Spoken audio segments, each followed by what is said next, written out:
الحمد لله نحمده ونستعينه ونستغفره ونؤمن به ونتوكل عليه ونعوذ بالله من شرور أنفسنا ومن سيئات أعمالنا من يهده الله فلا مضل له ومن يضلله فلا هادي له ونشهد أن لا إله إلا الله وحده لا شريك له ونشهد أن سيدنا ومولانا محمدا عبده ورسوله أما بعد فأعوذ بالله من الشيطان الرجيم بسم الله الرحمن الرحيم وإذ ابتلى إبراهيم ربه بكلمات فأتمهن قال إني جاعلك للناس إماما قال ومن ذريتي قال لا ينال عهد الظالمين صدق الله وصدق رسوله النبي الكريم ونحن على ذلك من الشاهدين والشاكرين والحمد لله رب العالمين اللهم صل على سيدنا محمد النبي الأمي وعلى آله وأصحابه وسلم تسليما كثيرا كثيرا يا رب صل وسلم دائما أبدا على حبيبك خير الخلق كلهم اللہ جل شانہ نے اس آیت کریمہ میں سیدنا ابراہیم علیہ السلام کے امتحانات کا تذکرہ کیا ہے۔ آپ تعالیٰ خود ارشاد فرما رہے ہیں وَإِذِ ابْتَلَىٰ إِبْرَاهِيمَ رَبُّهُ بِكَلِمَاتٍ کہ جب ابراہیم علیہ السلام کا امتحان ان کے رب نے لیا چند باتوں کے ساتھ فَأَتَمَّهُ اور وہ ان تمام باتوں میں کامیاب ان کو پورا کر دیا انہوں نے، تو اللہ تعالیٰ نے جب وہ امتحان میں کامیاب نکلے تو اللہ تعالیٰ نے بطور انعام کے یہ اعلان کیا انی جاعلک للناس اماما، آپ چونکہ کامیاب ہو گئے ہیں اس لیے اب میں آپ کو انسانیت کا پیشوا بنانا چاہتا ہوں، آپ انسانیت کے امام بنا دیے جائیں گے۔ تو اللہ تعالیٰ نے یہ ان کو بطور انعام فرمایا۔ انہوں نے ایک دعا اللہ تعالیٰ سے اور کر دی، عرض کیا وَمِن ذُرِّيَّتِي، یا اللہ مجھے تو آپ انسانیت کا پیشوا اور رہنما بنائیں گے، میری درخواست یہ ہے کہ میری اولاد میں بھی یہ سلسلہ چلتا رہے کہ میری اولاد بھی انسانیت کی رہنما بنے، پیشوا بنے۔ تو اللہ تعالیٰ نے جواب میں فرمایا لا ینال عہد الظالمین، کہ صرف نبی کی اولاد ہونا کافی نہیں ہے، اگر آپ کی اولاد میں کوئی ظلم کرنے والا ہوگا تو اس کو تو ہم پیشوا نہیں بنائیں گے، ہاں جو آپ کے پیروکار ہوں گے، آپ کی پیروی کرنے والے ہوں گے تو ان کو ہم انسانیت کا پیشوا اور رہنما بناتے ہیں۔ یہ ایک حق تعالیٰ نے میں نے کہا ابراہیم علیہ السلام کا تذکرہ کرتے ہوئے فرمایا تھا کہ ہم نے ابراہیم علیہ السلام کے امتحانات دیے۔ سیدنا ابراہیم علیہ السلام کی زندگی کو اگر اٹھا کے دیکھا جائے تو شروع سے آخر تک امتحانات ہی امتحانات نظر آتے ہیں۔ پہلے اپنے گھر میں امتحانات شروع ہو گئے کہ گھر والے مخالف ہو گئے تھے، وہی ماننے کے لیے تیار نہیں تھے، اور پھر جب گھر سے نکلنا پڑا تو بادشاہ سے ٹکر ہوئی ہے اور اس نے آگ کے اندر آپ کو گرا دیا ہے، آگ کے اندر پھینک دیا ہے، وہاں سے اللہ نے صحیح سالم نکالا ہے تو اب ملک بدر کر دیے۔ جو آپ کا آبائی علاقہ تھا عراق، تو وہاں سے آپ کو نکلنے پر مجبور کر دیا گیا. تو میں نے عرض کیا کہ گھر میں جب جنم لیا اور ہوش آیا تو یہ امتحانات کا سلسلہ شروع ہو گیا. تو اللہ تعالیٰ ان امتحانات سے گزار رہے اور پھر جب یہاں سے ہجرت فرما کر ملک شام تشریف لے گئے, اپنا آبائی علاقہ چھوڑ دیا اور شام پہنچ گئے ہیں, تو راستے میں بھی اللہ تعالیٰ نے امتحانات لیے اور پھر اللہ تعالیٰ نے بڑھاپے میں جا کر اولاد عطا فرمائی, جسے ہم سیدنا اسماعیل علیہ السلام کہتے ہیں اور سیدنا اسحاق علیہ السلام کہتے ہیں. یہ دو بیٹے اللہ تعالیٰ نے یکے بعد دیگرے عطا فرمائے, پہلے سیدنا اسماعیل علیہ السلام اور بعد میں سیدنا اسحاق علیہ السلام عطا فرمائے. لیکن جب سیدنا ابراہیم علیہ السلام کو اللہ تعالیٰ نے سیدنا اسماعیل علیہ السلام عطا فرمائے تو اب بڑھاپے میں جا کر اولاد مل رہی ہے, اور یقیناً اس اولاد کے ساتھ محبت ہونا بھی ایک طبیعی چیز ہے. لیکن اللہ تعالیٰ نے ایک امتحان اور لیا, اور یہ امتحان شاید باقی امتحانوں سے مشکل تھا. یاد رکھیے, دنیا میں اپنی ذات پر تکلیف سے جانا, اپنے آپ کو مشقت میں ڈالنا, یہ تو آسان ہوتا ہے,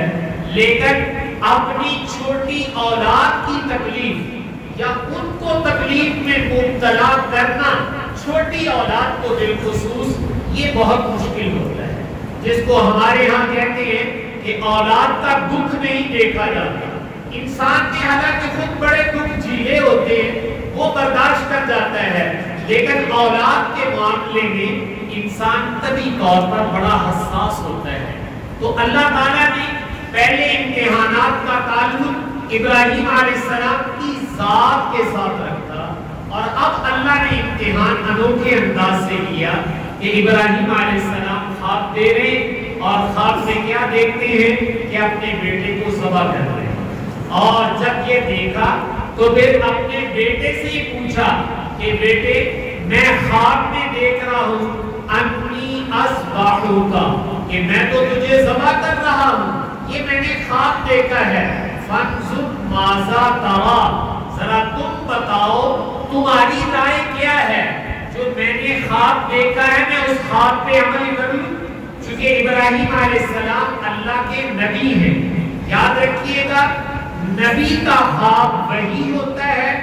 غیر نبی کا خواب حجت اور دلیل نہیں ہوتا. کوئی اور خواب دیکھ لے اور وہ یہ کہے کہ میں بھی اپنے بچے کو یا فلاں کام ایسے کروں گا, اس کی اجازت قطعاً اس کو نہیں ہے. یہ صرف انبیاء علیہ السلام ہوتے ہیں, اللہ خواب میں بھی ان کو وحی بھیجتے ہیں. تو نبیوں کا خواب وہ حجت اور دلیل ہوتا ہے. اس لیے انہوں نے فرمایا انی اذبحک فانظر ماذا تری, کہ بیٹے میں نے دیکھا ہے کہ میں تجھے ذبح کر رہا ہوں, ذرا تم بھی اپنی رائے بتاؤ. یاد رکھیے گا, شریعت پر عمل کرنے کے لیے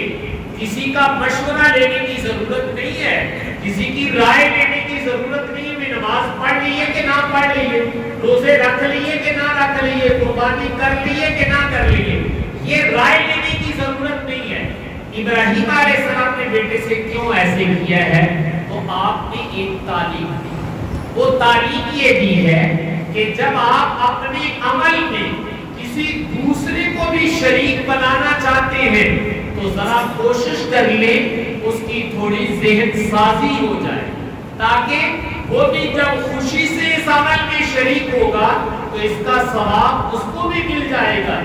ابراہیم علیہ السلام خواب آنے کے بعد زبردستی بھی اپنے چھوٹے بچے کو ذبح کر سکتے تھے, ہاتھ پاؤں باندھتے اور چھری لے کر پھیر دیتے کہ صاحب اللہ کا حکم ہے, میں کون ہوتا ہوں جو بیٹے سے پوچھوں. لیکن یہاں آپ دیکھ رہے ہیں کہ پہلے بیٹے سے پوچھا جا رہا ہے انی اذبحک فانظر ماذا تری, بیٹے میں آپ کو ذبح کر رہا ہوں, ذرا تم بتاؤ تمہاری رائے کیا ہے.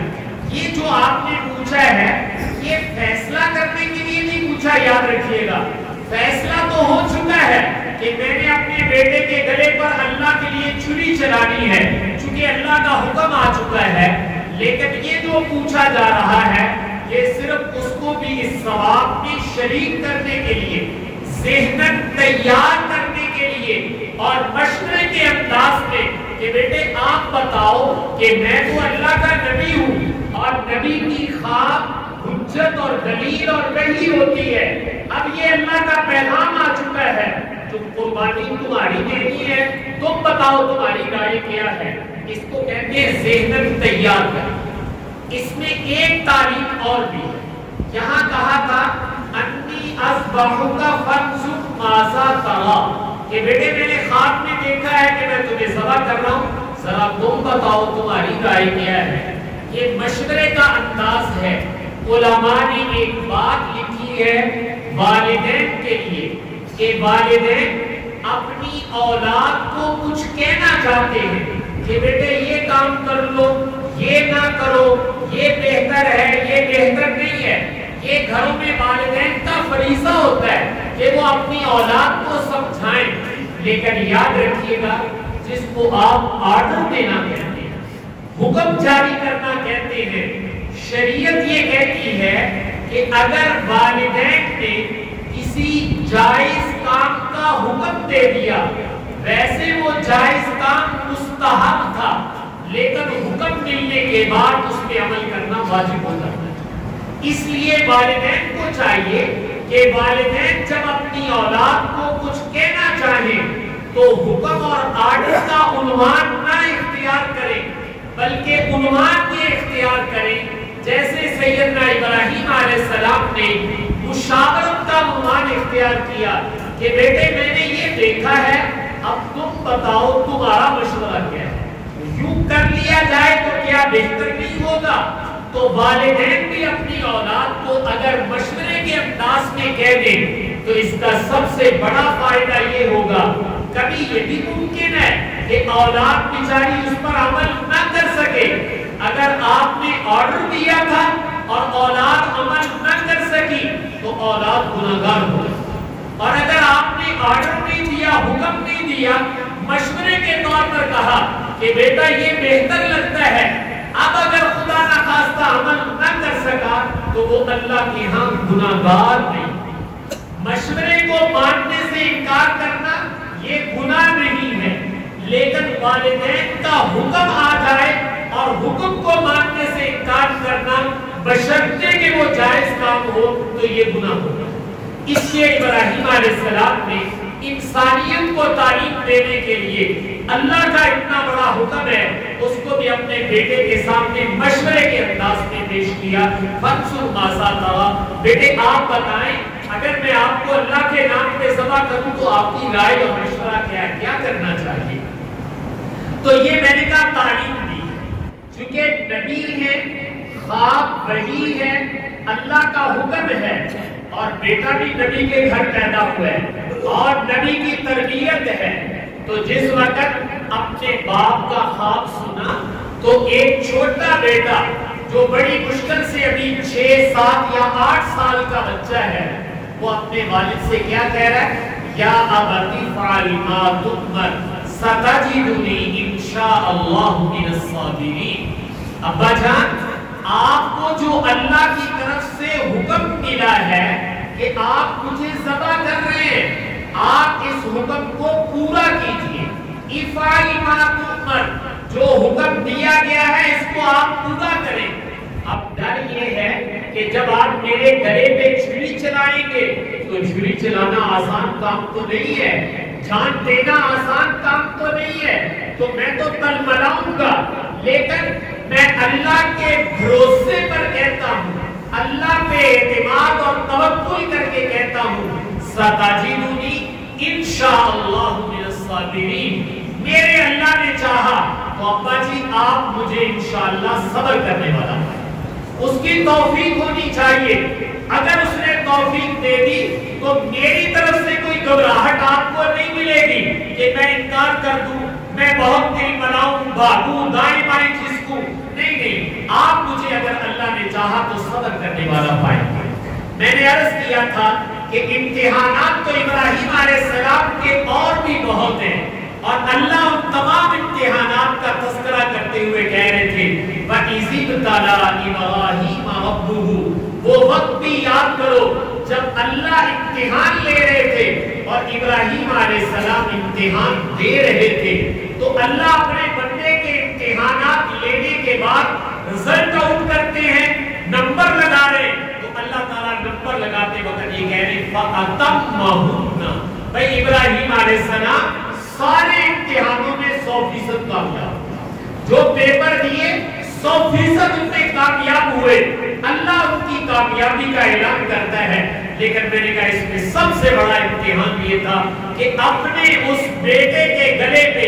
چھری چلانا جو اس وقت تک اکلوتا تھا، ابھی سیدنا اسحاق علیہ السلام نہیں پیدا ہوئے تھے اور میں نے کہا بڑھاپے کی دہلیز پہ پہنچ چکے ہیں، اب اللہ نے بیٹا عطا کیا ہے تو اس کے گلے پہ چھری چلانے کے لیے تیار ہو گئے ہیں اور ذبح کرنے کے لیے اپنے ساتھ لے کے جا رہے ہیں۔ اور آگے اللہ تعالیٰ اس داستان کو بیان کرتے ہیں کہ وہاں لے گئے اور وہاں جا کر اس کو لٹا دیا، اور لٹانے کے بعد وہ جو چھری تھی اس کو چلانا شروع کیا، اور جب چلاتے ہیں تو چھری چلتی نہیں ہے اور وہ ذبح نہیں ہوتے، بار بار کوشش کی جا رہی ہے کہ کسی طریقے سے ذبح ہو جائے، لیکن ابراہیم علیہ السلام ذبح نہیں ہو رہے۔ تو اللہ تعالیٰ فرماتے ہیں کہ اللہ تعالیٰ نے پکار کر خود کہا نادیناہ یا ابراہیم قد صدقت الرؤیا، جب اللہ نے دیکھا کہ ابراہیم علیہ السلام نے بیٹے کو لٹایا ہوا ہے، باندھا ہوا ہے، وَتَلَّهُ لِلْجَبِينِ، پیشانی بھی نیچے کی طرف کر دی کہ چہرے کی آنکھیں دو چار ہوئی، کہیں دل میں رحم اور شفقت نہ آ جائے، بیٹے کا چہرہ بھی دوسری طرف کیا ہوا ہے اور چھری سے لگے ہوئے چھری چلانے، لیکن چھری چلی نہیں رہی، حالانکہ ایک نبی کے اندر اللہ نے 40 آدمیوں کی طاقت رکھی ہوتی ہے، کس طاقت سے چھری چلا رہے کہ چھری نہیں چل رہی، اور آسمانوں سے اللہ بھی اس منظر کو دیکھ رہے کہ ہمارا بندہ امتحان میں کامیاب ہو رہا ہے، تو اللہ تعالیٰ آسمان سے اعلان کر کے کہتے ہیں ہم نے پکار کر کہا اے ابراہیم قد صدقت الرؤیا، تم نے اپنا خواب سچا کر لیا، تم نے اپنا امتحان کلیئر کر لیا، آپ اپنے خواب کو سچا کر کے دکھا چکے ہیں، قد صدقت الرؤیا، آپ نے اپنے خواب کو بالکل سچا کر دیا، آپ کا امتحان ختم۔ اور اللہ تعالیٰ نے آسمانوں سے جنت سے میدہ بھیجا کہ اب آپ اس کے گلے پہ چھری چلائیں، اور یہ آپ اس کی اسماعیل کی جگہ متبادل قربانی کے طور پر یہ ہے، تو ابراہیم علیہ السلام نے اس کو ذبح کر دیا۔ میں عرض یہ کر رہا ہوں کہ ابراہیم علیہ السلام نے اپنے بیٹے کو تیار کیا ہے ذہناً، اور بیٹا تیار ہوا ہے، اور بیٹے نے کہہ دیا کہ ابا جی آپ چھری چلائیں، مجھے صبر کرنے والا پائیں گے، اور ابراہیم علیہ السلام نے چھری پوری طاقت سے چلائی، لیکن ذبح نہیں ہوئے۔ اچھا ابراہیم علیہ السلام جب بیٹے کو تیار کر رہے تھے، خود اپنے آپ کو تیار کر رہے تھے اور چھری چلانے کی بھرپور کوشش کر رہے تھے، کیا ابراہیم علیہ السلام کو یہ پتا تھا کہ انجام کیوں ہو جائے گا، کہ بیٹا بن جائے گا اور جنت سے ایک میدہ آئے گا، میں اس کو ذبح کر دوں گا؟ ایسا ابراہیم علیہ السلام کے حاشیہ خیال میں نہیں۔ ابراہیم علیہ السلام دل سے تیار تھے کہ آج میں نے اپنے اللہ کا یہ حکم بھی، یہ امتحان بھی پورا کر کے دکھانا ہے کہ بڑھاپے میں اولاد اور اس کے گلے پہ اگر میرا اللہ چھری دیکھنا چاہتا ہے تو ہم اس پہ بھی چھری چلا دیں۔ بھائیو ایک بات سمجھنے کے لیے کہہ دیتا ہوں، ایک ہوتا ہے دین اور ایک ہوتی ہے عقل۔ دین کا درجہ اس عقل سے بھی اوپر ہے گا۔ کچھ چیزیں ایسی ہیں جن کا علم ہم اپنی آنکھوں سے کر سکتے ہیں، آپ آنکھوں سے دیکھ سکتے ہیں، آنکھوں سے سن نہیں سکتے۔ آپ آنکھوں سے دیکھ سکتے ہو، آنکھوں سے ذائقہ اور ٹیسٹ نہیں چکھ سکتے، اس لیے کہ آنکھ کا کام کیا ہے؟ دیکھنا۔ اچھا آنکھ آگے دیکھے گی، میں پیچھے نہیں دیکھ سکتا، میں دیوار سے پار نہیں دیکھ سکتا، چونکہ اس کی ایک طاقت ہے، یہ اتنا ہی دیکھ سکتی ہے۔ اگر میں کہوں کہ یہ کیسی آنکھ ہے، یہ پیچھے کیوں نہیں دیکھتی، یہ کیسی آنکھ ہے جو دیوار سے دوسری طرف کیوں نہیں دیکھتی؟ تو آپ کہیں گے مولانا یہ تو نادانی کی بات ہے، اللہ نے اس میں طاقت ہی اتنی رکھی ہے۔ جیسے آنکھ میں محدود طاقت ہے، کان میں محدود طاقت ہے، زبان میں محدود طاقت ہے، ایسے میری اور آپ کی عقل میں بھی محدود طاقت ہے۔ یاد رکھیے گا، ہماری عقل ایسی نہیں ہے کہ جو پوری کائنات اور آخرت سب کے فیصلے میری عقل کر جائے، یہ ممکن نہیں ہے۔ اللہ نے عقل کو بھی محدود بنایا، جیسے آنکھ، کان، زبان، ان چیزوں کو محدود طاقت دی ہے۔ یہ عقل دنیا کی چیزوں کی جانچ پڑتال تو کر سکتی ہے، دنیا کی چیزوں کے فیصلے کر سکتی ہے، دنیا میں ایجادات کر سکتی ہے،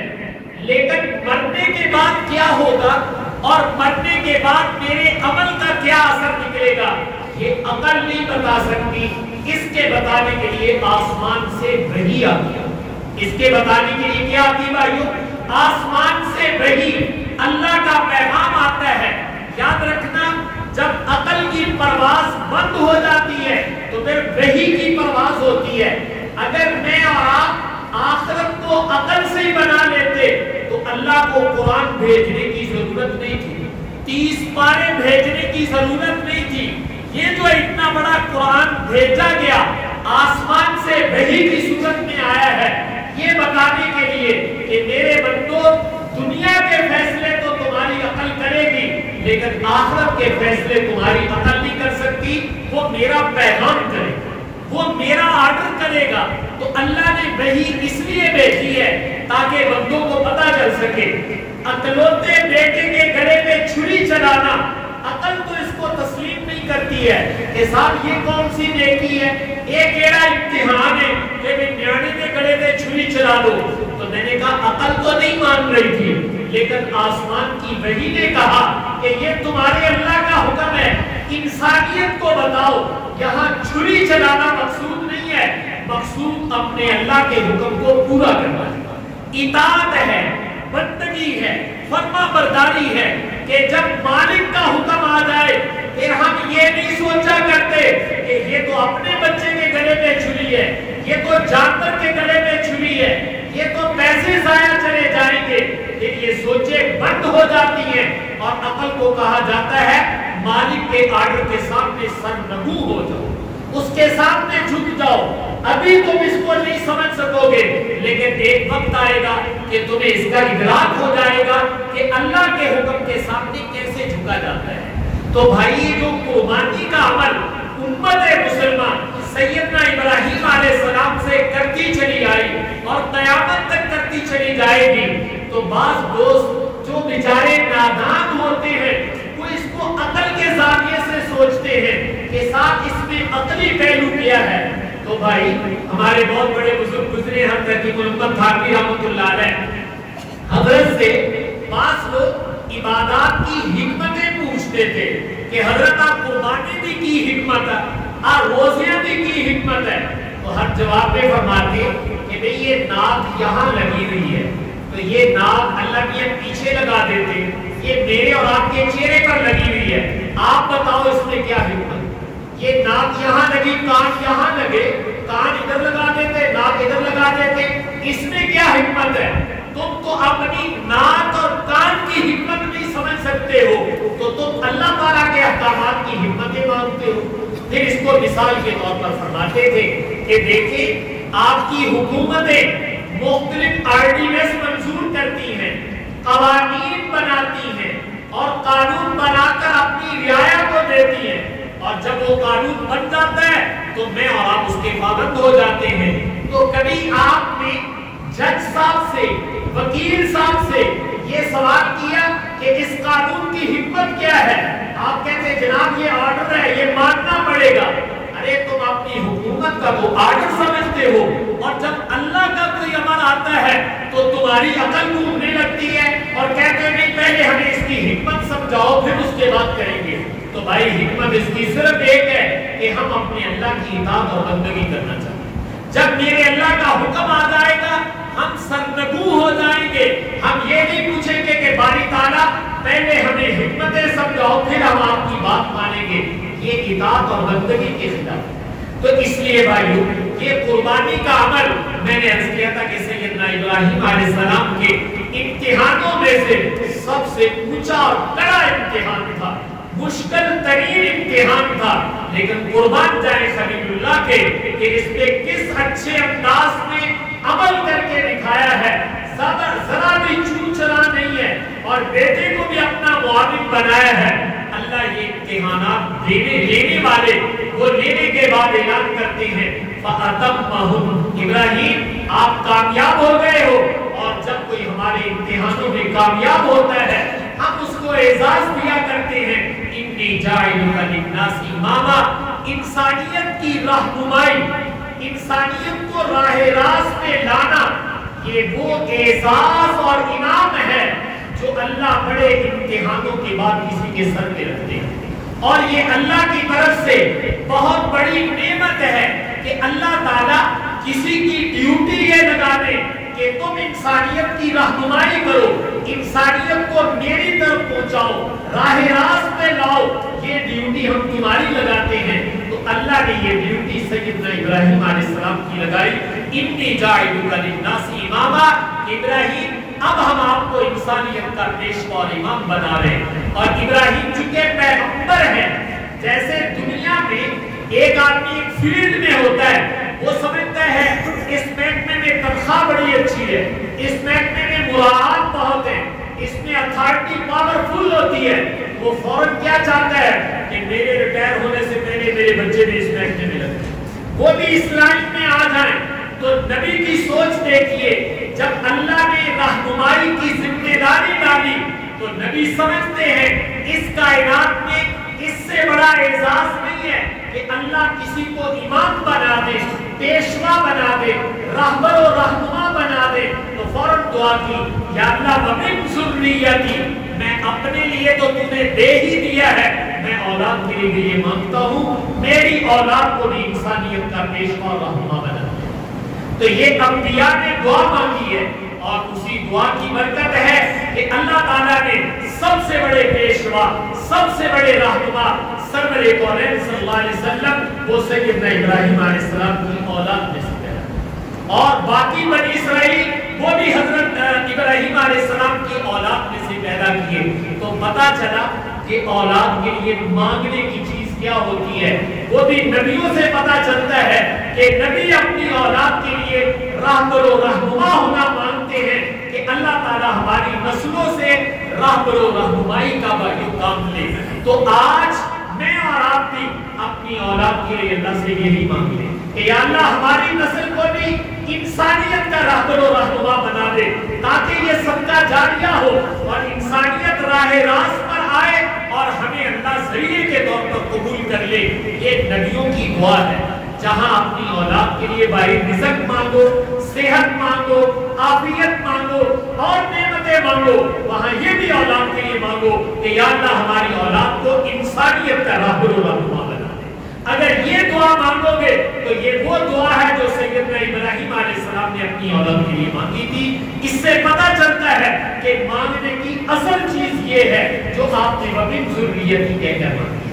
اس لیے یہ ابراہیم علیہ السلام کی سنت ہے اور یہ قیامت تک چلتی رہے گی۔ تو میں اور آپ بھی ذوق و شوق اور محبت کے ساتھ اس کو پورا کریں۔ اور یہ جو دن گزر رہے، میں نے گزشتہ جمعے میں عرض کیا تھا کہ ان دنوں میں میں اور آپ اپنی اپنی عبادات کو بڑھا دیں، نماز پڑھا دیں، تلاوت پڑھا دیں، ذکر بڑھا دیں، دعائیں بڑھا دیں، صدقہ خیرات بڑھا دیں، صلہ رحمی بڑھا دیں، جو نیکی آپ زیادہ کر سکتے ہیں۔ بھائیو ان دنوں کا تقاضا ہے، ہمارے نبی ان دنوں میں بہت اہتمام کرتے تھے، اس لیے میں اور آپ بھی بڑھا دیں۔ اور 9 ذی الحجہ یعنی منگل کے دن اگر اللہ توفیق دے تو اس دن کا روزہ تو ضرور رکھ لیا جائے۔ آپ نے فرمایا مجھے اللہ کی رحمت سے امید ہے، ایک سال گزشتہ اور ایک سال آئندہ کے گناہ اللہ اس کی برکت سے معاف فرما دے، اور ایک ایک دن کا روزہ ایک ایک سال کے برابر ہے۔ اور رات کا قیام، رات کو کچھ نفل پڑھ لینا،